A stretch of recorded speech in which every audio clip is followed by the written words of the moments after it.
Bienvenido a La Palabra en Punto, aquí en RTQ, un espacio para la cultura y la reflexión. El día de hoy quiero platicar contigo respecto de uno de nuestros grandes escritores mexicanos, nada más y nada menos que Octavio Paz. ¿Por qué hablar de Octavio Paz? Bueno, ¿por qué no? Podría decir cualquiera, pero en particular yo te quiero decir que él nació el 31 de marzo de 1914. En otras palabras, para festejar su natalicio, su fecha de nacimiento, es que vamos a hablar del día de hoy de él. Como te decía, él nace en 1914, muere en 1998. Sin embargo, en 1990 recibe el Premio Nobel de Literatura. Y bueno, pues pone a México en un plano internacional en este ámbito, la literatura.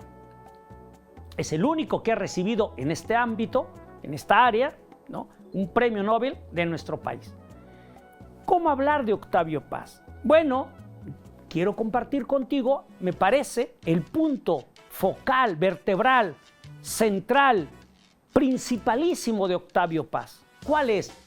Desde mi punto de vista, la palabra.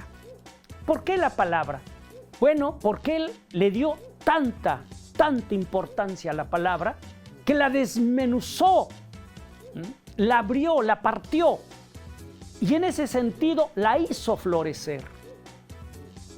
Para ello, para mostrarte la importancia de las palabras en Octavio Paz, que no en todos sus textos, no en toda su obra, pero sí en buena parte de ella, quiero mostrarte dos libros que tengo aquí. Estos dos libros, como puedes ver, el primero, que es el primer libro que te muestro, es Lo mejor de Octavio Paz. Es un libro que trae pues varios textos de este gran autor. En este libro quiero mostrarte un poema, leerte un poema, en donde podemos apreciar qué importancia tenía la palabra para Octavio Paz. Este poema se llama precisamente Las Palabras. Dice así el poema: dales vuelta, cógelas del rabo, chillen, azótalas, dales azúcar en la boca a las rejegas, inflalas, globos, pínchalas, sórbeles sangre y tuétano, sécalas, cápalas, písalas gallo galante, tuérceles el gaznate cocinero, desplúmalas, destrípalas, toro, buey, arrástralas, hazlas, poeta, haz que se traguen todas sus palabras. Termina diciendo: haz, poeta, que las palabras se traguen sus palabras, antropomorfizando las palabras. Y alguien podría decir, bueno, pues eso parece de un cuento, una forma, digamos, casi infantil, pero no. Él efectivamente va a llevar a un grado, me parece, excelso, esta idea. Pero antes de pasar a algún ejemplo que te voy a leer ahorita al respecto, quiero compartir contigo la diferencia de estos dos poemas que te voy a leer ahorita, muy pequeños, con respecto a los otros, y quiero que compares estos con esto último que te voy a mostrar, donde se observa de manera clara, nítida, el juego de palabras, el juego que hace Octavio Paz con las palabras. Este poema se llama El Otro y es muy breve. Dice así: se inventó una cara, detrás de ella vivió, murió y resucitó muchas veces. Su cara hoy tiene las arrugas de esa cara. Sus arrugas no tienen cara. El segundo poema que te voy a leer de Octavio Paz y que repito, vamos a comparar con los últimos, dice así: Canción mexicana. Mi abuelo, al tomar el café, me hablaba de Juárez y de Porfirio, los suavos y los plateados, y el mantel olía a pólvora. Mi padre, al tomar la copa, me hablaba de Zapata y de Villa, Soto y Gama y los Flores Magón. Y el mantel olía a pólvora. Yo me quedo callado. ¿De quién podría hablar? En el primero, el otro, podemos observar cómo juega con las palabras, sin embargo, la idea es muy clara. Es decir, alguien que se esconde detrás de su cara, de su rostro, y lo que vive aparentemente es el rostro en sí, no la persona que está detrás de la cara. Como cuando decimos máscara, más es aumentar, cara es rostro. ¿Por qué les llamamos máscara? Porque es más rostro. Ponemos algo que a lo mejor no somos y nos escondemos detrás de la máscara. Lo mismo sucede con este de Canción Mexicana. Es muy claro también. ¿Qué podemos decir respecto de lo que sucede ahora? Bueno, pues ahora te voy a compartir de este otro libro que puedes ver, se llama, son una serie de revistas, se llama Libre. La revista es Libre. Se publicó durante 1971-1972. En esta revista, 71-72, obviamente, Octavio Paz todavía no le habían otorgado el Premio Nobel de Literatura. Aquí escribieron grandes autores como, por ejemplo, te voy a mencionar algunos, Mario Vargas Llosa, incluso el Che Guevara,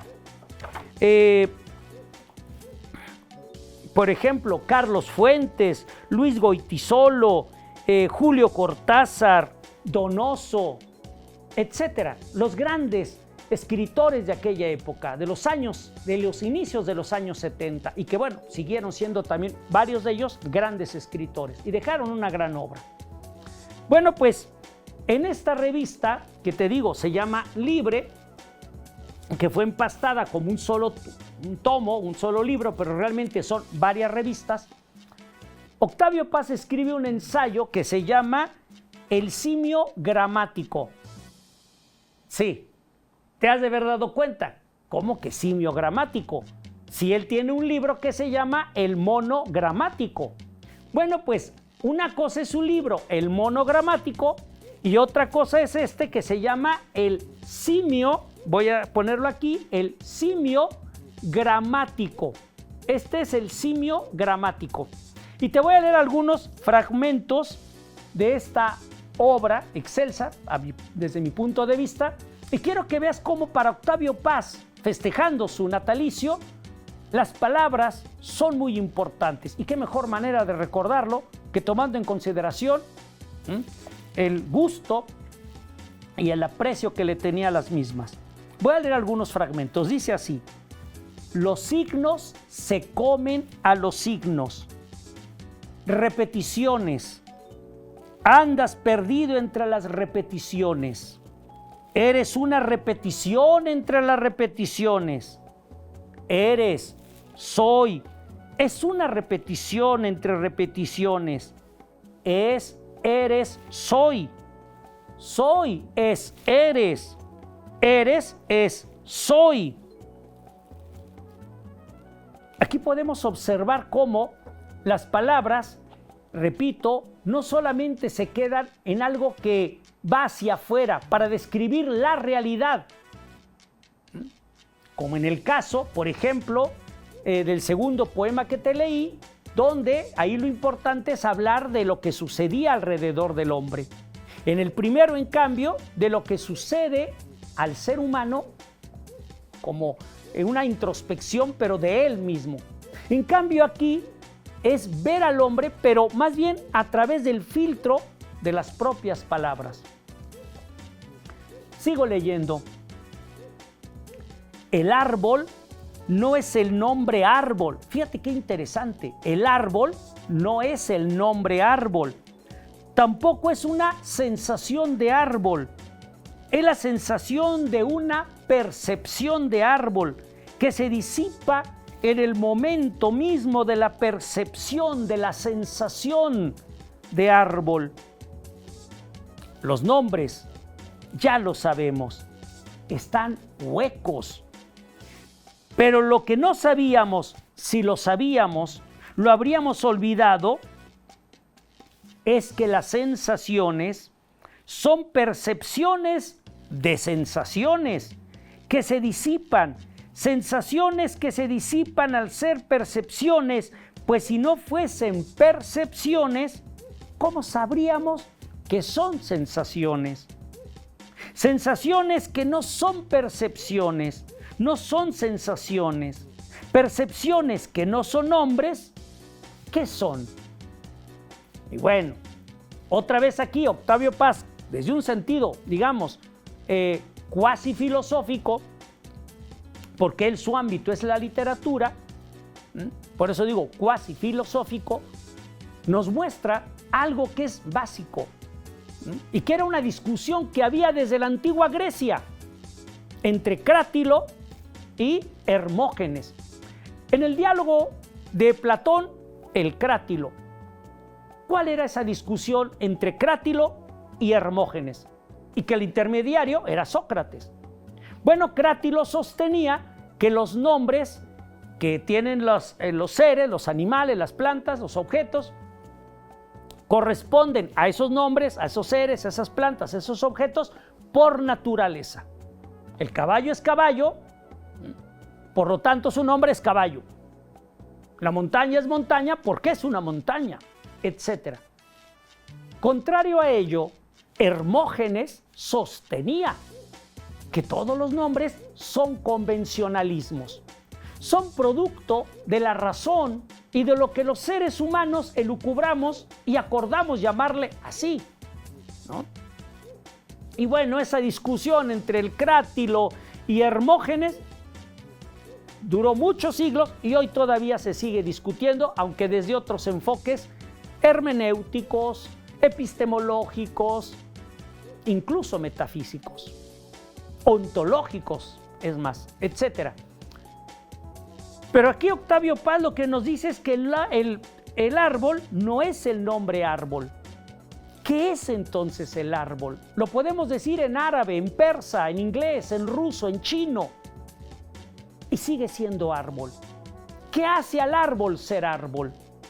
Es el planteamiento que nos propone Octavio Paz en este ensayo. Y nos dice que es la sensación de árbol. El árbol es la sensación. Pero esta sensación, nos dice él mismo, es una percepción. Percibir es dar cuenta de que algo existe, pero a través de la razón. De otra manera, no hay percepción. Digamos, podemos percibir algo, pero no nos damos cuenta realmente qué es. Tenemos una sensación de algo, pero no damos cuenta qué es.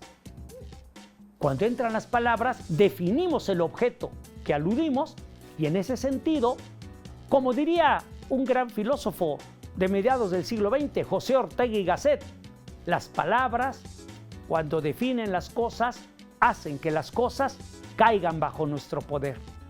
Y sí, efectivamente, cuando decimos algo, aquello que nombramos a través de la palabra, lo volvemos nuestro. Por eso, los nombres permiten que el hombre domine el mundo.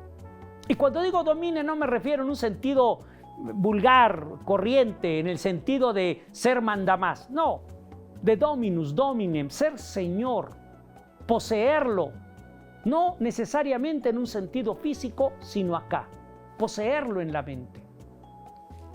O a través de la mente, de las palabras.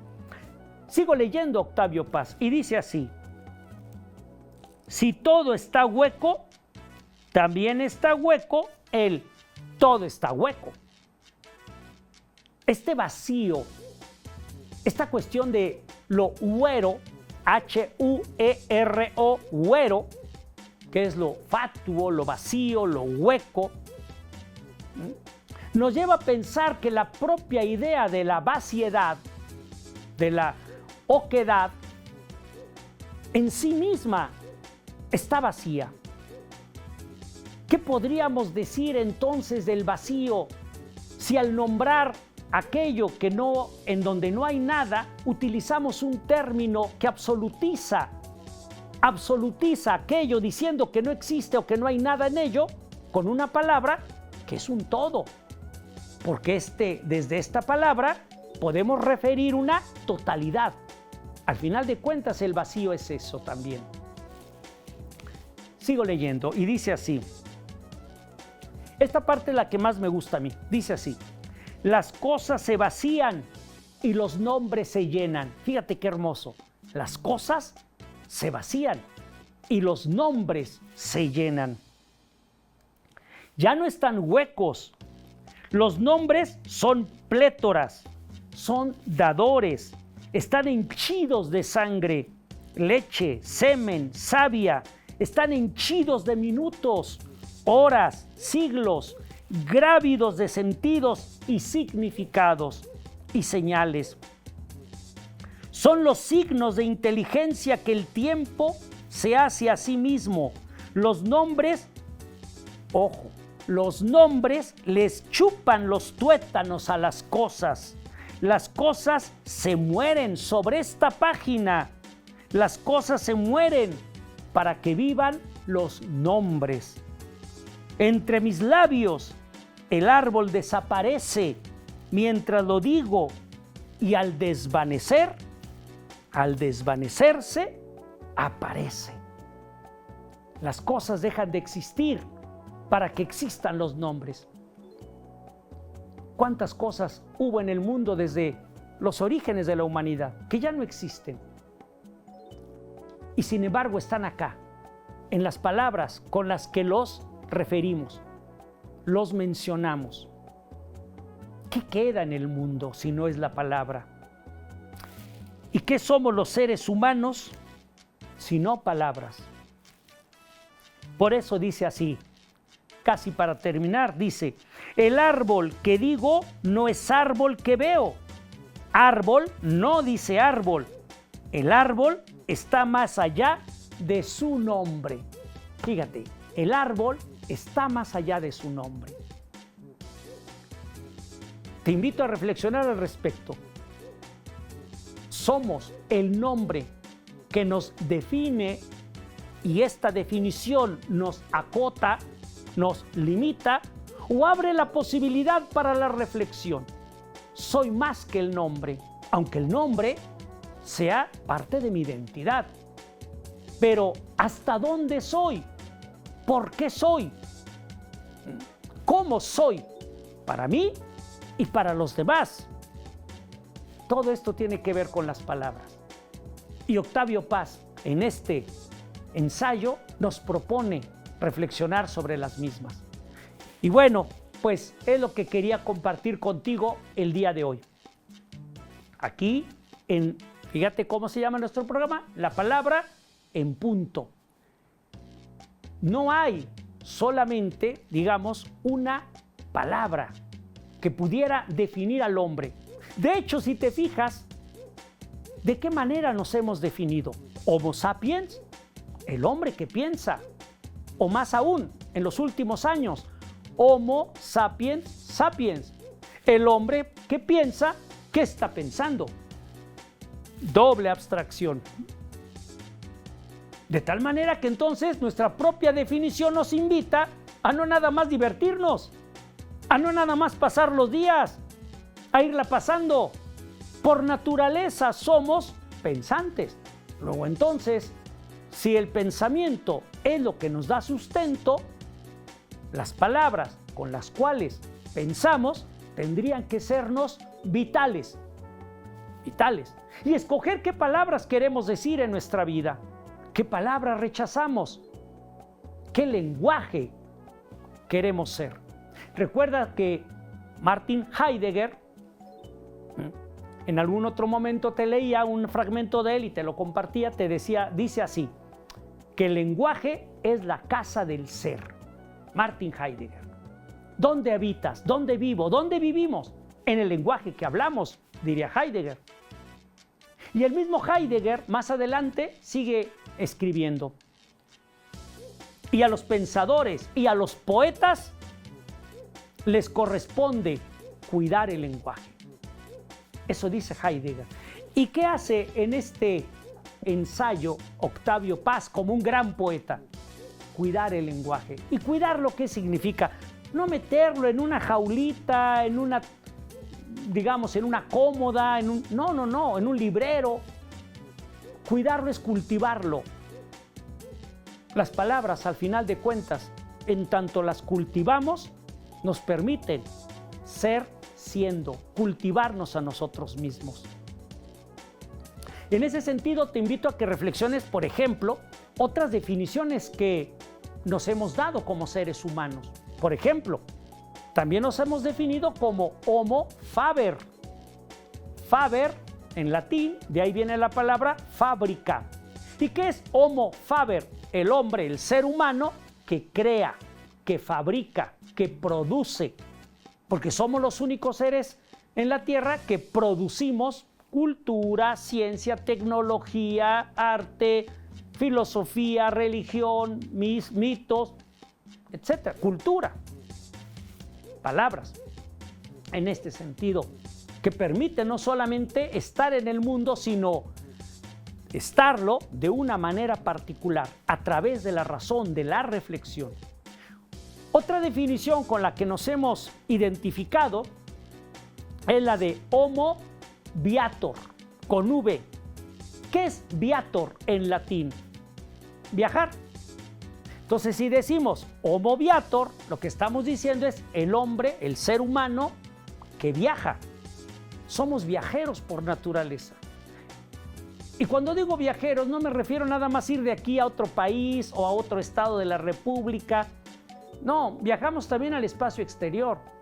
Bueno, ese es en un sentido físico, pero más allá de ello, viajamos a través de las palabras, a través de la imaginación, a través de las obras literarias, a través de la poesía. Por eso, regreso a Heidegger, ¿quiénes son los encargados de cuidar el lenguaje? Y dice Heidegger, los pensadores y los poetas. Viajamos a través de las palabras y a través de ellas es que vamos creando un corpus, o sea, un cuerpo lingüístico que nos permite interactuar unos con otros, vivir en sociedad.